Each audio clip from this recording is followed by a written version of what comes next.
is Edmond Nyabola. I'm a news anchor and editor in charge of planning and research at NTV Nation Media Group. And I am something years old. So I was born in the great county of Siaya in the year of our Lord 1988. And I was the firstborn out of a family of three, two girls after me. And pretty much raised by a single parent, my mother, because I lost my dad when I was 8 years old, and village life and all of that. So I went to a primary school back in the village, high school in the village. I actually came to Nairobi when I was coming to the University of Nairobi in the year 2009. And I got lost in the streets at some point in my life. So yeah, I'm not proud. But who hasn't?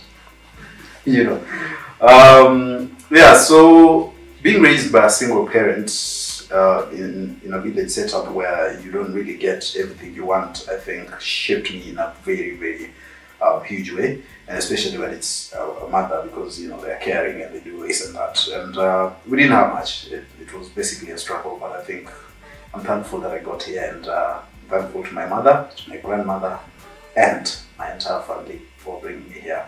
One of the things that people don't really know, somehow people think I'm a rich kid, you know, us guys of Kile and stuff. No, that I had to work as a shoeshiner at some point in my life to pay my school fees at the University of Nairobi. So for 3 months I'd wake up at 5 and go Pale archives and bend over from 5 to 6 shining shoes, and that's how I paid myself through university. Wow. When I went to the University of Nairobi, I went there to study Bachelor of Arts, and because the first 2 years you have to pick out three things. So I decided on communication, sociology, and geography and environmental studies. So when it got to third year and you're supposed to specialize, I went straight to communications. Not media, not mass media, not journalism. Actually, I'm sorry to say this, but I'm not a trained journalist. I did a couple of units on journalism and stuff, and that's why we are here today. Not to say that I set out to be a journalist. Actually, I did not. Up until when I came here for my internship, I didn't care much about journalism. But yeah, life changes you like that. And so there was this opportunity at the University of Nairobi where we had, so Nation Media Group had a program called Media Lab back then, and then they came to the university and they wanted, I think, 8 Kenyans. I finished 9, something, yeah, and then they gave me an internship. Worked as a sports reporter, later anchor, host and stuff, before I switched to this place. News anchoring is more than just, you know, sitting in front of a camera to read the auto cue. It requires more in terms of, you know, physical presence, emotional presence, the concentration therein, the focus, and of course those issues of ethics. You can't say this, you can't do this, you can't, you know, this and that. So you have to come and collect yourself before that camera when that time comes, for you to deliberately put out what you are supposed to put out with the guidelines that you're supposed to follow and all those other issues around it. So there's a bit more to it than just standing there and reading. And I can tell you for sure that if you're starting it out and then you go there and try, you will be feeling yourself, so to say, in the head. And so it requires a bit more than just, you know, that standing there and being able to read some of those things.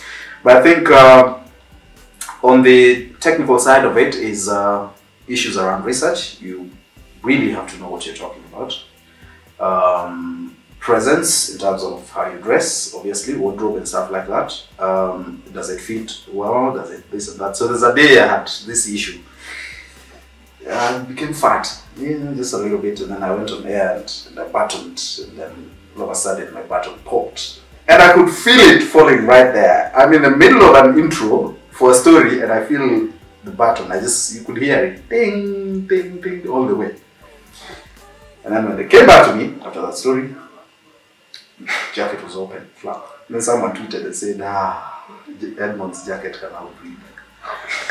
Investigative journalism calls for understanding of the self and the environment that you live in, because there are so many roles going on. Human beings are brute in nature, and they do things that wow you sometimes, and you're sitting there thinking, what were you thinking? But there are certain issues that we also have to address around governance, around social ills and all those other things. But like I said at the top, investigative journalism is not the easiest thing to do because you face a lot of odds. Who wants to be exposed, first of all? No one wants to be exposed.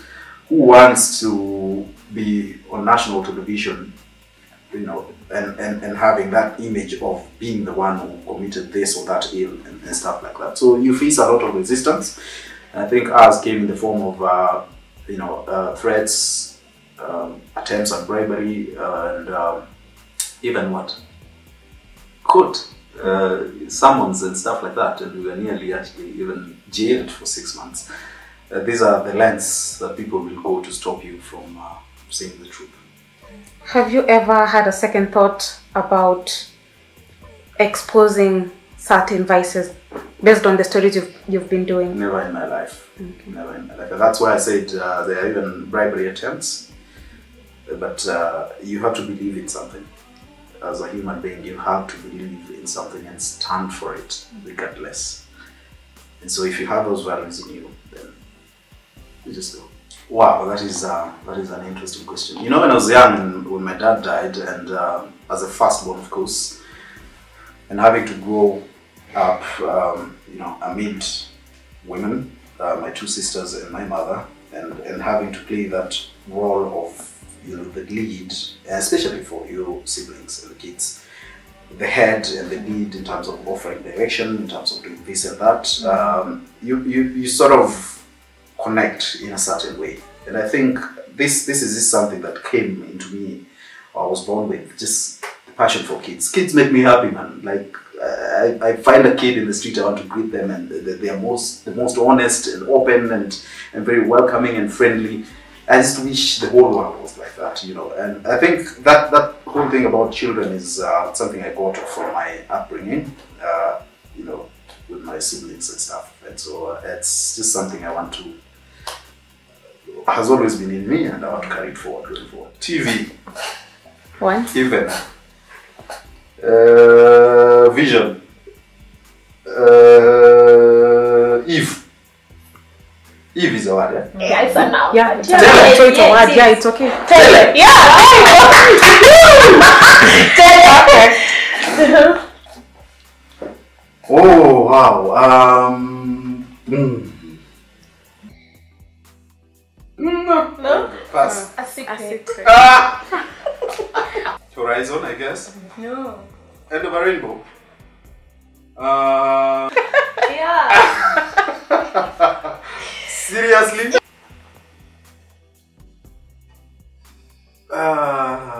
Swim? It's filling up with water already. You flash? Filling up with water. No. Stop imagining. Wow! The capital city of Gambia. Banjo. Oh. Capital city of Burundi. Bujumbura. Gaborone. The capital city of Malawi. Lilongwe. There you go. My God. Robert Nesta Marley. Emancipate yourself from mental slavery. None but ourselves can free our minds. Nobody can stop radio. And then Jay-Z. I love Jay-Z. His music is just deep. It's really good. And of course, Ray LaMontagne. Yeah. I'm a huge fan of indie folk. Wentworth Miller, Michael Scofield. Just one? No? Give me two. Shoot two. Okay, Michael Scofield, and that's in Prison Break. And Walter White in Breaking Bad. Funny. Tall. No, I'm just me. When I met Thierry Henry, that was in 2017, thereabout. Wow, like the king and the fun, and that I was married. Yeah, someone said I was married. The thing about journalism is it's about people, and it's about the things that we face in our everyday lives. And I think we all experience those things.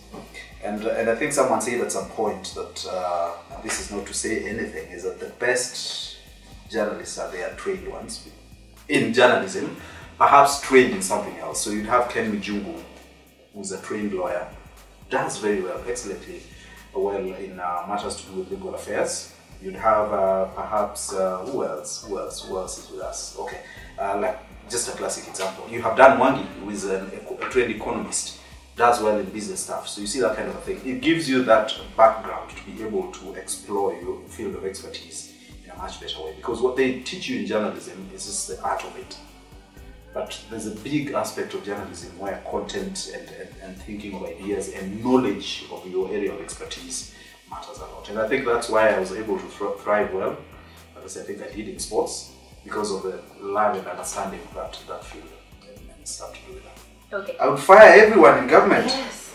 Let's start from there, because we have clowns running our systems. Clowns! Yeah? Yeah. So I'll start from there. Uh-huh. If I have to do everything by myself, I will. Yeah. Okay. My biggest fear would be someone hurting my kids if I have kids. Of course, I will have kids. Love you, hear me. But just that feeling that something terrible happened to your kid, that scares me today. It scares me today. You're doing well. You are. First of all, stop these things with girls and adolescents and stuff. Just focus on your studies and also play. Just be yourself, enjoy life. You know, that stage is where you get to explore and you learn a few more things and stuff like that. And have fun. I'm gonna do with a line from Redemption song. Emancipate yourself. Mental slavery. None but ourselves can free our minds. Sure. No fear for atomic energy. Nobody can stop reggae. Ja!